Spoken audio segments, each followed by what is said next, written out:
Сәлеметсіздер ме? Сіздермен Заңғарағай. Бүгінгі видеомызда алгебра 7 сынып мектеп баспасы 3-1, 3-23 есептердің шығару жолдарын көрсететін боламын. Бұл бізде көрсеткіштері бірдей дәрежелерді бөлу тақырыбына байланысты есептер болмақ. Сондықтан каналға жазылып, лайк басып, комментарий қалдырыңыздар. Достарыңызға осы видеоны жіберіңіздер. Видеоны көру барысында тапсырмаларға байланысты сұрақтарыңыз болса, міндетті түрде жазыңыздар, мен барынша жауап беруге тырысатын болам. Бастайық.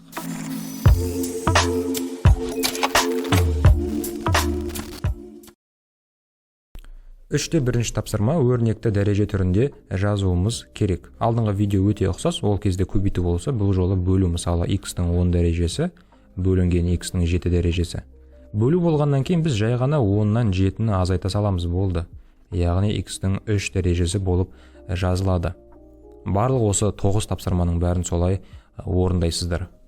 Мысалы 7-сіне қарайық. Минус 2-ден 1-дің 28 дәрежесі бөлінген минус 2-ден 1-дің 20 дәрежесі. 20 дәрежесі. Көрсеткіштер балалар бірдей болып тұр, яғни мынау минус 2-ден 1 және минус 2-ден 1 болып бірдей болып тұр. Яғни сол біреу қылып жаза аламыз да, 28-ден 20-ны азайтамыз, 8 деп жазып қоямыз, болды. Өрнекті дәреже түрінде жаздық осылай.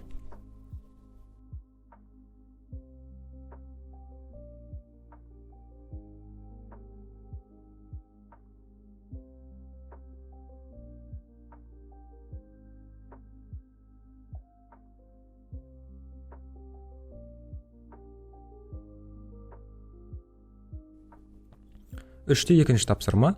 Бұл жерде де 6 тапсырма барлығы бір-біріне өте ұқсас. Мен мысалы екіншісінен бастайын. 14-тен 3. 14-тен 3 деген бөлшек санының дәрежесі 3 болып тұр. Бөлінген тағы да 14-тен 3 дәрежесі 2, яғни квадрат болып тұр. Көрсеткіштері бірдей. 14-тен 3, 14-тен 3. Яғни біреу қылып жазамыздағына 3-тен 2-ні азайтамыз, болады 1. Ол 1 деген санды жазудың қажеті жоқ.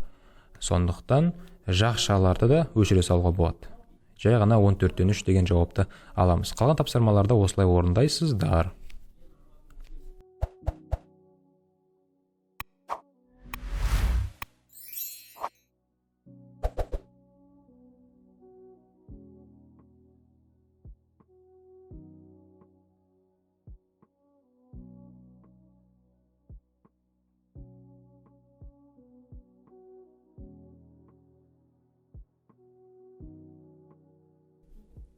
Үште үшінші тапсырма.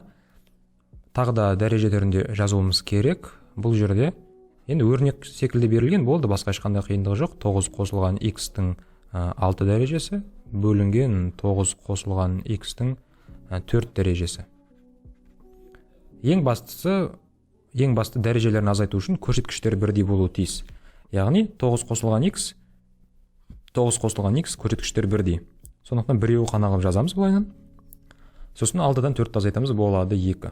Қалған тапсырмаларының барлығында осылай дәрежелерін азайтып орындайсыздар.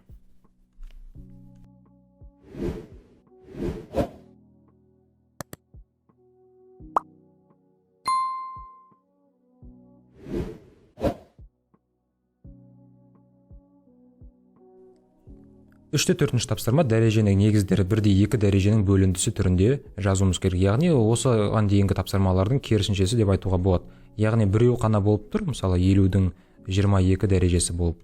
Соны 50 бөлінген 50 деп 2 рет жазуымыз керек. Енді азайтқан кезде 22 шығатын сандарды жаза саламыз. Мысалы 50 дәреже дейші. 50 дәрежеден 22 шығу үшін мен азайтуым керек 28-ді. Міне болды.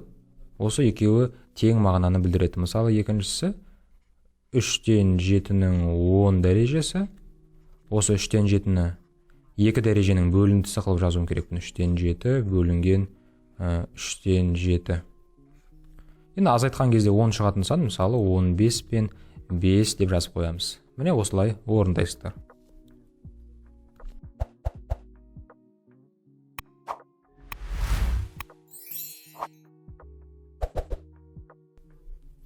Үште бесінші тапсырма. Жаңағы 3-те 4-ші тапсырмаға өте ұқсас. Яғни y-тің 12 дәрежесі. Осыны y бөлінген y түрінде жазуымыз керек. Енді азайтқан кезде 12 шығатын сандар, яғни 20 азайтылған 8 деген секілді жазасыздар. Мысалы, минус z 16 дәрежесі, осы минус z деп қоямыз. Бөлінген тағы да минус z. 16 шығатындай 20 азайтылған 4 десек те болады. Мінекей осылай түсінікті болды деп ойлаймын. Түсінікті болса комментарийға жазыңыздар. Жалғастырайық.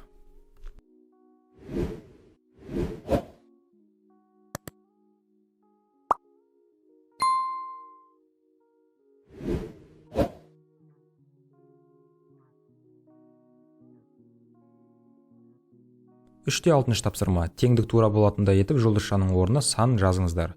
3-6, 3-7 екеуінің берілгендері бірдей.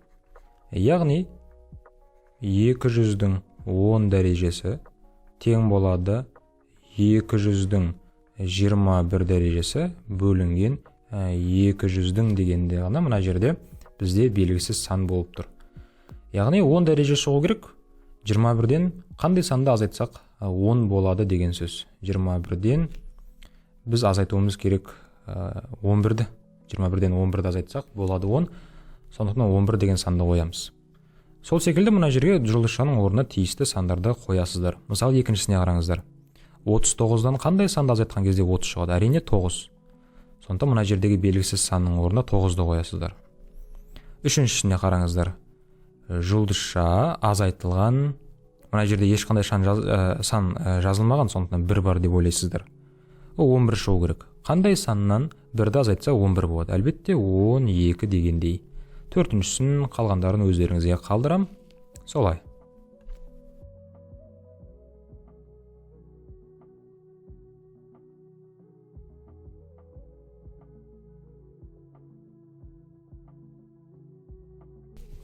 Үште 7 тапсырма тура жаңағындай, бірақ 3-ке бөлінген екен. Мысалы, x-тің 60 дәрежесін, x-тің 40 дәрежесі бөлінген x-тің 15 дәрежесі бөлінген x-тің, міне осы жерде белгісіз сан. Енді есептейміз. Бөлу болғаннан кейін 40-тан 15-ті азайтамыз. 40-тан 15-ті азайтатын болсақ 25 қалады. 25 қалады. Енді 25-тен нешені азайтамыз? 60 шығатындай. Мына жерде өзі дұрыс па? 40 азайтылған 15. Мына жерде есептің берілгені қате секілді ғой. 40 бөлінген 15. Оны тағы да бөлеміз дейді. 60 шығу керек дейді. Онда минус дәреже қоятын шығармыз, онда минус дәреже. Онда минус дәреже қойық. Жоқ, минус дәреже қоймаймыз, балалар. Мына жерде мендегі кітаптың суретінде қате кеткен секілді, мына жерде 80 болу керек екен. Мына жерде. Мына бірінші жазылғанда 80 болу керек. Өздеріңіз кітаптарыңызды қарап көріңіздерші. 40 болса біз жасай алмаймыз. 80-нен 15-ті азайтамыз. Болады 65. 65. Енді 65-тен жаңағы 60 шығу үшін мына жерде 5-ті азайтамыз дегендей. Осылай өздеріңіз ыңғайлап қоясыздар. Екіншісіне қарайық, екінші есепке. 7 дәреже шығу керек. Яғни мына жерде 4 деген дәреже бар, сосын 1 деген дәреже бар. Екеуін қоссақ 5. 12-ні қою керекпіз. 12-ден 4-ті азайтатын болсақ 8, 8-ден 1-ді азайтатын болсақ 7 қалады. Міне балалар, осындай түсінікті болса жалғастырайық.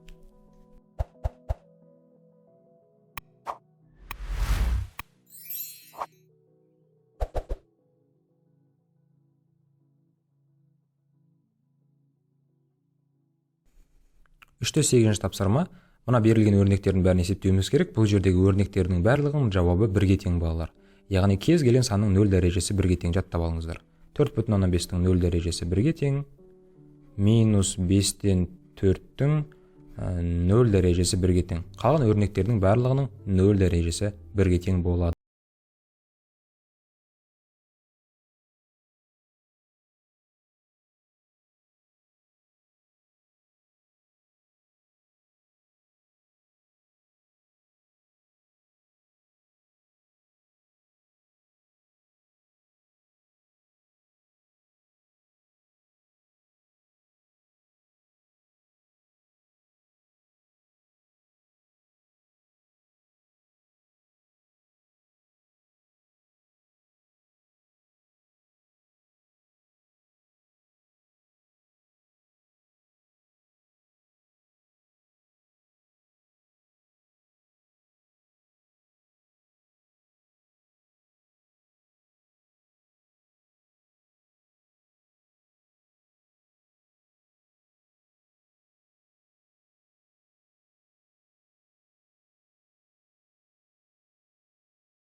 тура 3/9 секілді өрнекті ықшамдау немесе есептеу екеуінің айырмашылығы былайша айтқан кезде жоқ. Мен тек қана үшіншісін көрсетейін. 9-дан 5. 9-дан 5 деген бөлшек санымыз 3 рет жазылған. 9-дан 5, 9-дан 5 және де 9-дан 5.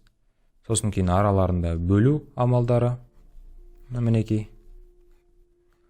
Сосын кейін 40, 36, 2. Мұна біріншісінің дәрежесі 40, екіншісінің дәрежесі 36, үшіншісінің дәрежесі 2. Барлығы бөлу болғаннан кейін біз 9-дан 5 деп жазып қоямыз дағыны. Енді орындаймыз. Яғни мына 46-тан 36-ны азайтамыз, болады 10. Сосын 10-нан 2-ні азайтамыз, болады 8. Яғни 9-дан 5-тің 8 дәрежесі дейсіздер. Егер дәрежесі көп болмаса, яғни мысалы квадрат болатын болса, 5-тің квадратын және 9-дың квадратын жеке-жеке жазған ыңғайлы. 81-ден 25 деп соңына дейін шығарып ықшамдап жазған. Ал көп дәреже болса, осылай қалдырғандарыңыз дұрыс. Осылай балалар.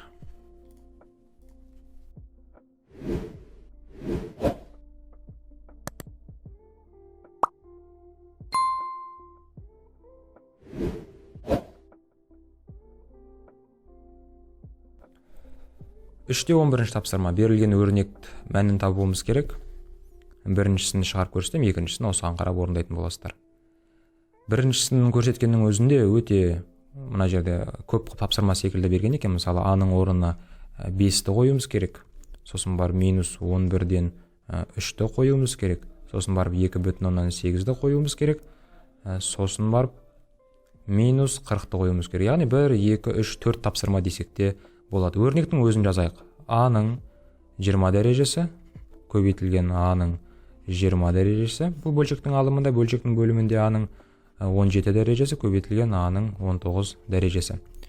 Бұны ықшамдаудың өте түрлі жолы бар. Бірінші мына екеуін біріктіріп алсақ болады. Яғни алымын және бөлімін біріктіріп алсақ болады. Немесе біз А-ның 20 дәрежесін А-ның 17 дәрежесіне бөліп жатырық қой, сондықтан дәрежесін азайтып жіберсек болады. Мына жерде де дәрежесін азайтып жіберсек болады. Сосын барып екеуін көбейтеміз дегендей. Қайсысы ыңғайлы, соны орындасаңыздар болады. Қалай ойлайсыздар, қайсысы ыңғайлы, комментарий жазыңыздар. Екеуін біріктірген ба былай? 20-ға 20-ны қоссақ 40. Сосын кейін бөлімінде 17-ге 19-ды қосамыз. 9-ға 7-ні қоссақ 16, сонымен 36. Енді бөлу болғаннан кейін А-ның 40 дәрежесін А-ның 36 дәрежесіне бөліп жатырмыз ғой. Ал бөлген кезде дәрежесін азайтамыз. Яғни 40-тан азайтамыз 36-ны, болады 4. Жауабы да А-ның 4 дәрежесі дейсіздер. Болды. Осы А-ның 4 дәрежесі дегендегі А-ның орнына мына 5-ті қоямыз. 5-тің 4 дәрежесі дейсіздер. Сосын минус 11-ден 3-тің 4 дәрежесі дейсіздер. Сосын 2,8-дің 4 дәрежесі дейсіздер. Минус 40-тың 4 дәрежесі дейсіздер да. Осылай қалдырсаңыздар да болады, немесе мәндерін өздеріңіз табыңыздар. 5-тің 4 дәрежесі нешеге тең деп ойлайсыздар балалар? Кім қазір уақыты бар, қолы бос, осыны комментарий жаза кетіңіздерші. Менің уақыт құр кетірмей ақ қояйын, и так та білесіздер өздеріңіз, иә? Жалғастырайық.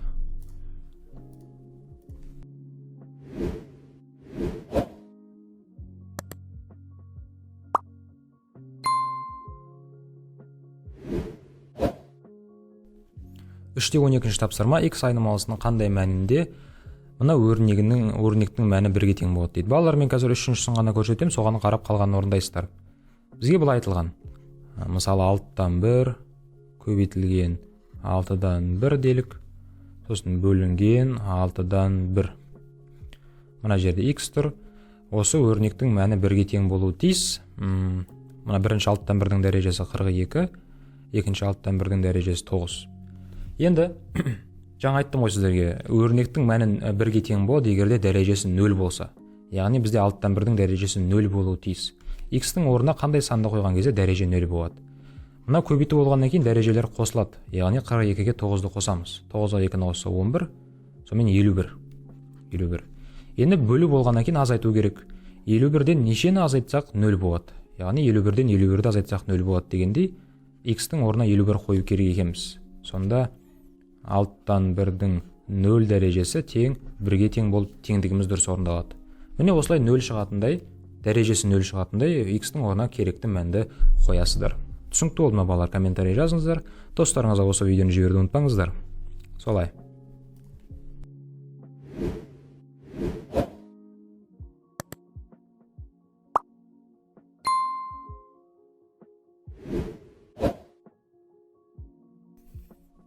Үште 13-ші тапсырма өрнектің мәндерін салыстыруымыз керек.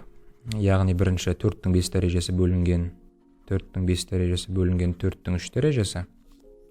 Сосын кейін 2-нің 8 дәрежесі бөлінген 2-нің 6 дәрежесі. Жеке-жеке есептейік, яғни бөлу болғаннан кейін азайтамыз дәрежелеріне. 5-тен 3-ті азайтатын болсақ 2. Ал мына жерде, бұл жерде де 8-ден 6-ны азайтсақ болады 2. 4-тің квадраты дегеніміз ол 4 көбейту 4 қой. 2-нің квадраты дегеніміз 2 көбейту 2. 4-ке 4-ті көбейтсек 16, 2-ні көбейтсек 4. Демек, сол жақтағы өрнек үлкен екен. Міне осылай өздеріңіз жаңағы мәнін қоясыздар. Балалар, мен мына жерде 4-шісінде көрсеткім келіп тұр. Минус 3-тен 1-дің 60 дәрежесі бөлінген минус 3-тен 1-дің қанша? 58 дәрежесі.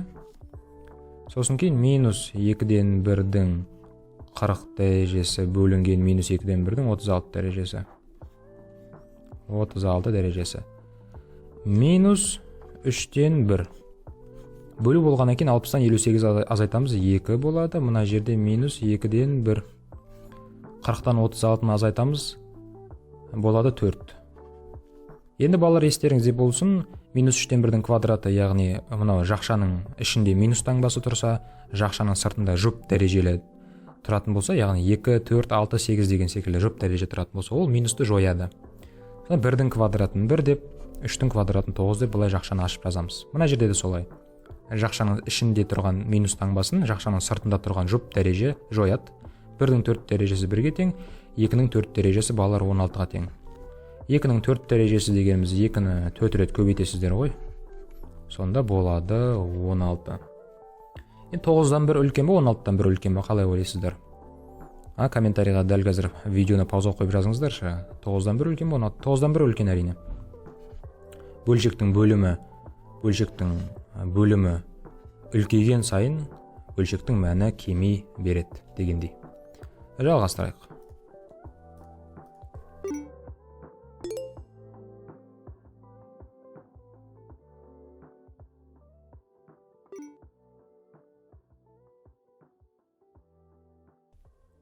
Үште 15-ші тапсырма. Мына жердегі берілген өрнектерді тағы да ықшамдауымыз керек.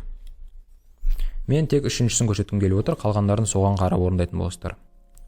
Егер мен дұрыстап көріп тұрсам, 4-тен 1-дің 3К дәрежесі жазылған, 3К. Сосын кейін 4-тен 1-дің жай ғана К дәрежесі жазылған. Сосын кейін 4-тен 1-дің жазылған 2К плюс 3 дәрежесі, 2К плюс 3 дәрежесі. Енді барлығының көрсеткіштер бірдей. 4-тен 1, 4-тен 1, 4-тен 1. Сондықтан бір ғана 4-тен 1 қылып жазуға болады. Сонан соң бөлу болғаннан кейін біз 3К-дан 1К-ны азайтамыз. 3К азайту К деп қоямыз былайынан. Сосын көбейту болғаннан кейін бірденен 2К плюс 3-ті қоссақ болады. 2К плюс 3. Бұл дәрежесімен жұмыс істеп жатыр ғой қазір. Сонда 4-тен 1-дің есептегенді.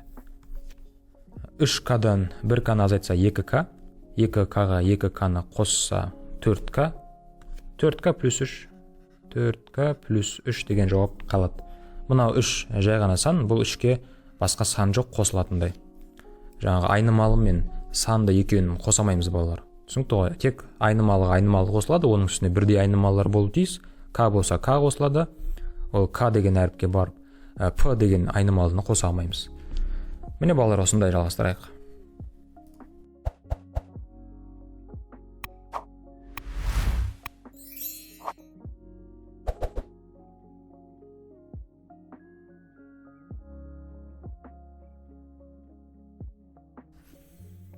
Үште 16-шы тапсырма. Тағы да бұл жерде есептеуіміз керек. Біріншісін көрсеткеннен басқа күшті нұсқасы жоқ секілді бұл жерде.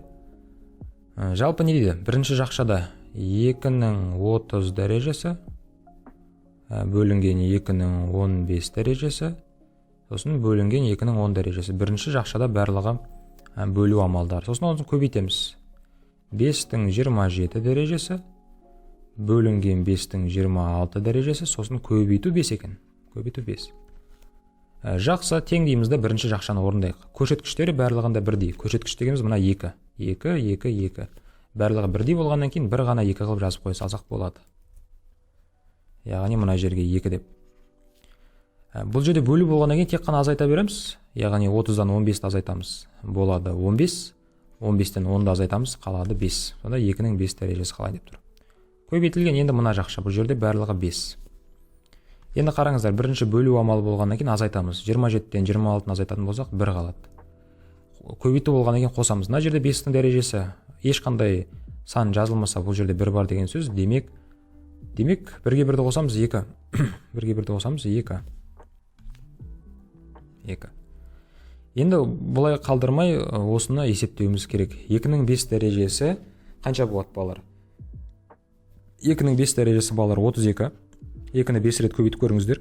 5-тің квадраты, яғни 5 көбейту 5, бұл бізде 25. Сонда 32-ке 25-ті көбейтуіміз керек.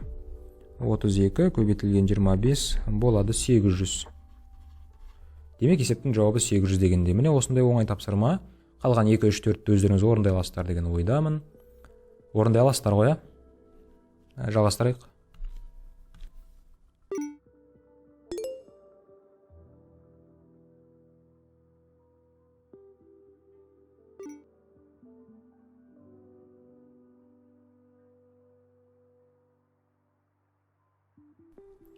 Үште 17-ші тапсырма. Дәрежені негіздері бірде 2 дәреженің бөліндісі түрінде жазуымыз керек. Балалар, мына видеоның басында мен негіз деген сөзді көрсеткіш деп шатастырып алған секілді міне. Негіз дегеніміз мынау А. Көрсеткіші немесе дәреже деген дәреже мысалы. Дәреженің негіздері бірде 2 дәреженің бөліндісі түрінде жазуымыз керек дейді. Так, қалай сонда? Яғни бізге А-ның К плюс 5 дәрежесі берілген. Осыны А бөлінген А қылып жазуымыз керек. К плюс 5 шығатындай. Бізге міндетті түрде К керек енді, сонау К плюс 10 деп қояйық. Мына жерде 5 деп қояйық, болды.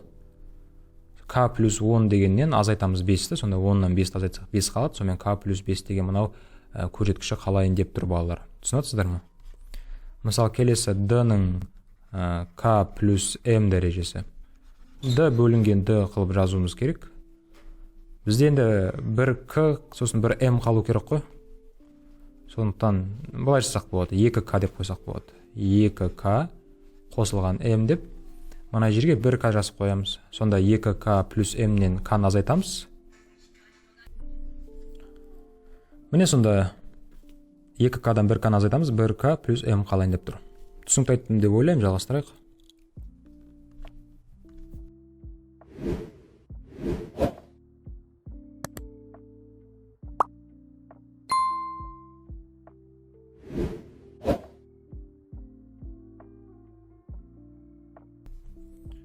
Үште 18-ші тапсырма. Есептеуіміз керек. Біріншісін орындап көрсетем, екіншісін орындайсыздар. Жалпы біріншісінде ғана минус таңбалар бар екен. Минус 5-тің 6 дәрежесі, көбейтілген минус 5-тің 7 дәрежесі, көбейтілген минус 5-тің 8 дәрежесі. Бөлімінде минус 5-тің 14 дәрежесі, көбейтілген минус 5-тің 4 дәрежесі. Тең болады. Так, енді жаңағындай бірінші алымын, сосын бөлімін орындайық, яғни біріктіріп алайық. Минус 5 болсын, мынау минус 5 болсын. Араларының бәрінде көбейту болғандықтан дәрежелерін жай ғана қосамыз. 6-ға 7-ні қосайық, болады 13. Сонымен 13-ке 8-ді қосамыз. Болады 21. Яғни минус 5-тің 21 дәрежесі. Енді келесі астында бөлімінде көбейту болғаннан кейін 14-ке 4-ті қосамыз. 14-ке 4-ті қоссақ 18. 18 дәреже. Енді минус 5-тің 21 дәрежесі бөлінген минус 5-тің 18 дәрежесі. Минус 5-тің 21-ден 18 азайтамыз. Болады 3. Енді минус 5-тің 3 дәрежесін есептеу керек. Жаңа сіздерге айттым ғой, егер де минус жақшаның ішінде минус таңбасы тұрса, сыртында дәрежесі жұп болса, минус жойылады деп. Ал біздің жағдайымызда 3 тақсан ғой, минус жойылмайды, минусты қоясыздар дағына 5-тің кубын табасыздар. 5-ті 5-ке көбейтсе 25, 25-ті тағы да 5-ке көбейтсе 125, яғни 5-тің 3 дәрежесі бұл 125 дегенді білдіреді. Түсінікті болды ма балалар? Түсінікті болса комментарий жазуды ұмытпаңыздар.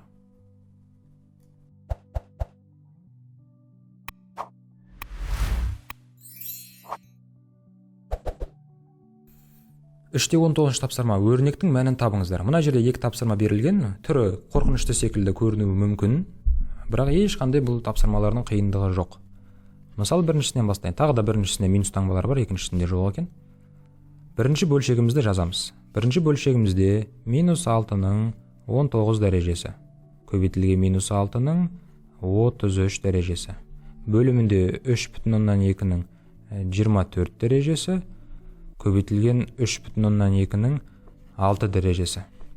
Сосын екінші бөлшегімізде 3,2-ның 96 дәрежесі, 3,2-ның 12 дәрежесі. Алымында минус 6-ның 28 дәрежесі, сосын бар минус 6-ның 29 дәрежесі. Көбейтілген минус 6-ның 6 дәрежесі, сосын барып 3,2-ның 77 дәрежесі. Мінекей, осындай берілгені. Енді не істейміз? Бізде жаңағы дәрежелермен жұмыс істеу үшін негіздері бірдей болу керек. Яғни, мынау минус 6 деген дәрежемен мынау 3,2 деген, минус 6 деген негізбен 3,2 деген негіз екеуін бір-біріне біріктіре алмаймыз. Біз тек қана минус 6-мен минус 6-ларды ғана біріктіре аламыз. Сондықтан біз былай жасауымызға болады. Мына үш бөлшектің барлығы бір-бірімен көбейтіліп тұр ғой, көбейту, сондықтан бір бөлшекке айналдыра аламыз. Жай ғана үлкен қылып бір бөлшек сызайықта, мынау алымындағы, яғни үстінде тұрғандардың минус 6 болып тұрғандардың бір-бірін жанына жазып қоямыз. Яғни минус 6, мына жерде 19 дәреже бар, сосын бар минус 6, мына жерде 33 дәреже бар, сосын кейін мына шетте минус 6-ның 6 дәрежесі бар. Келесі 3,2-ның 96 дәрежесі, 3,2-ның жалпы минус жоқ болса жақша жазудың қажеті жоқ еді, жерде жақшаны өшіре салайын. Бұлай. Алымындағылар жазып қой. Енді бөлімінде тағы да минус 6-ларды бірге жазуымыз керек. Минус 6-ның мына жерде 28 дәрежесі бар, сосын кейін минус 6-ның 29 дәрежесі бар. Мына жерде екеу ғана екен бөлімінде. Сосын 3,2 кеттік. 3,2-ның 24 дәрежесі бар. Мынақта 3,2-ның 6 дәрежесі бар. Сосын ең шетте тұрған 3,2-ның 77 дәрежесі. Неге бұлай жаздым? Мен қазір мына үшеуін біріктірем, мына екеуін біріктірем, мына екеуін біріктірем, сосын мына үшеуін біріктірейін деп жатырмын. Ол қалай? Ол бұлай. Яғни минус 6-ның дейміз дағына көбейту болып тұрған екен, мұнан бәрін қосуымыз керек. 19 қосылған 33, 19 қосылған 33 қосылған 6. 19 қосылған 33 қосылған 6 болады 58. Яғни минус 6-ның мына жерде 58 дәрежесі. Түсінікті. Мына жерде 96-ға 12-ні қосайық, 90-ға 10-ді қосса 100, 6-ға 2-ні қоссақ 8, сонымен 108 дәреже. 3,2-ның 108 дәрежесі. Бөліміне кеттік, тағы да минус 6 бар. Сол минус 6-ның неше дәрежесі? 28 қосылған 29. 20-ға 20-ны қоссақ 40, 9-ға 8-ді қоссақ 17, сонымен 57. Мынақа біз 57 деп қойық. И 3,2 кеттік. 24-ке қосамыз 6-ны болады 30. 77-ге 30-ды қосайық. 77-ге 30. Жалпы 100 болады. 107 болайын деп тұр ғой. Яғни 30-ға 70-ді қосса 100, сонымен 107. Болды енді. Енді мына екеуін біріктіре алмаймыз. Минус 6, минус 3,2 екеуінің жаңағы әртүрлі ғой негіздері. Сондықтан біз мына екеуін бөлік. Минус 6-ның 58 дәрежесін, минус 6-ның 57 дәрежесіне бөлеміз. Бөлу дегеніміз дәрежесін азайту. Яғни минус 6-ның 58-ден 57-ні азайтатын болса, 1 қалады. Келесі мына 3,2-ның 108 дәрежесін бөлу 3,2-ның 107 дәрежесі. Бұл дегеніміз 3,2-ның бұл тағы да 1 дәрежесі. Минус 6-ның 1 дәрежесі ол минус 6-ның өзі. 3,2-ның 1 дәрежесі ол 3,2-ның өзі. Тек қана бізге 6-ны көбейту қалды 3,2-ге. 19,2 минус 19,2 деген жауапты аламыз. Міне балар, осындай былай ұзақ секілді көрінгенмен оп-оңай тапсырма. Жай ғана мен іріктеп жазып алдым. Жаңағы бір-бірінің жанына негіздері бірдейлерді. Сосын барып, ары қарай орындадым. Түсінікті болса комментарийға жазыңыздар міндетті түрде. Жалғастырайық.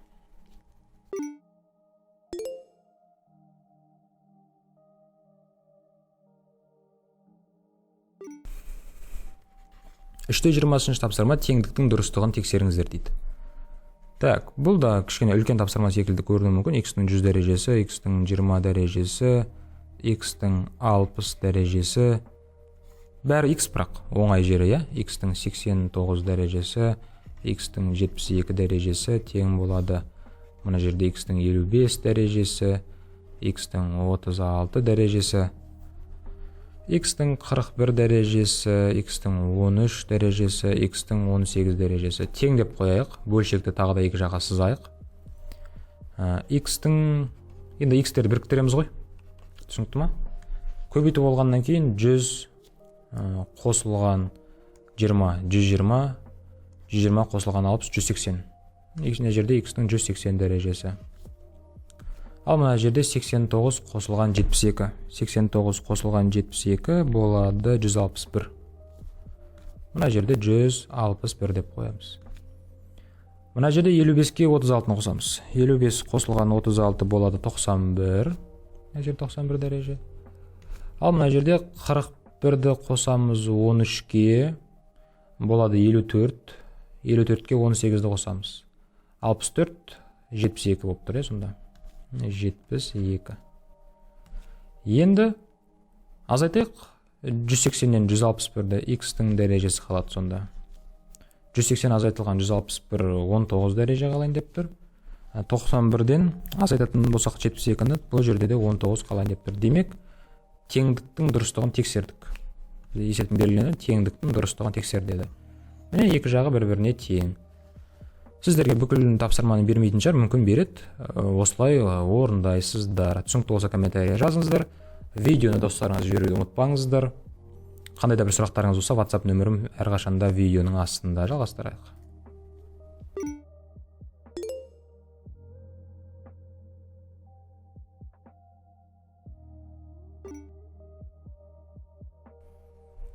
Үште 22-ші тапсырма өрнекті дәреже түрінде жазыңыздар. Бұл жаңа білімді меңгеруге дайындалуға байланысты есептер, яғни жаңа тақырыптың есептері десек болады.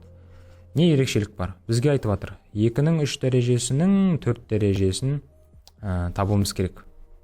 Енді жаңа тақырып болғанымен өзіміз білетін нәрсені қолданайық. Біз білеміз 4 дәреже дегеніміз 4 рет жазу керек. Яғни 2-ның кубының 4 дәрежесі дегеніміз 2-ның кубын 4 рет жазу керек. 2-ның кубы, 2-ның кубы, 2-ның кубы, 2-ның кубы. Ал енді не істей аламыз? Негіздері бірдей. Барлығы 2, 2, 2, 2 болғандықтан біз 1, 2 қылып жазамыз да, көбейту болғаннан дәрежелерін бәрін қосамыз. Мына 3-тің бәрін қосатын болсақ, бізде шығады 12. Яғни 2-ның 12 дәрежесі. Демек, байқасаңыздар 4-ке 3-ті көбейтсек 12. Келесі жолы біз дәрежелерін жай ғана бір-бірімен көбейте саламыз. Мысалы, екінші есепке қараңыздар. 4-тің квадратының жақшаның сыртында дәрежесі куб болып тұр. Бұл жол 3-ке 2-ні көбейтсек 6 бола салады. Яғни 4-тің квадраты осының 3 дәрежесі. Дәреженің, яғни 2-ке 3-ті көбейтеміз 6, жай ғана 4-тің 6 дәрежесі дейміз. Осылай.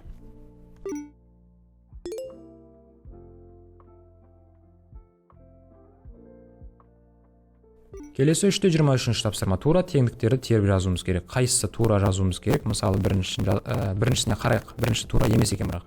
Яғни жаңа айттық қой, 3-ке 2-ні көбейтеміз 6 деп, бірақ мына жақта 5 тұр. Сондықтан бұл тура емес. Біріншісі тура емес. Екіншісіне керек. 4-ке 2-ні көбейтсек 8, 8-дің 8 дәрежесі. Осы дұрыс. Екіншісі дұрыс. Үшіншісіне қарайтын болсақ, 3-ке 2-ні көбейтсек, я шатастырады, 3-тің квадраты 9 деп дұрыс деп ойлап қалуларыңыз мүмкін, бірақ 3-ке 2 көбейтіледі балалар. Сондықтан қараңыздаршы. Егер бұлай жазылып тұрса, міне, онда бұл 3-тің квадраты деген сөз. егер осылай жазылып тұрса 3-тің квадраты деген сөз. Яғни 3-тің квадраты 9 деп былай жазсаңыздар болады. Бірақ айырмашылық неде? Былай жақша жазылған, міне. Яғни 3-тің квадраты емес, жай ғана 3-тің кубының квадраты. Осындай жағдайда көбейтесіздер. 6 болады. Мінекей балалар, видеомыздың соңына келдік. Түсінікті болды деген ойлаймын барлық тапсырмалар. Достарыңызға осы видеоны жіберіп, лайк басып, комментарий қалдырып, каналға жазылып, видеоға қолдау көрсетіп отырыңыздар. Қоңырау шаны басып қойсаңыздар, келесі БЖБ, ТЖБ видеоларын өткізіп алмайтын боласыздар. Қандай тапсырмалардың шығару жолы керек? Комментарийға жазыңыздар. Сіздермен болған Заңғар ағай, келесі кездескенше.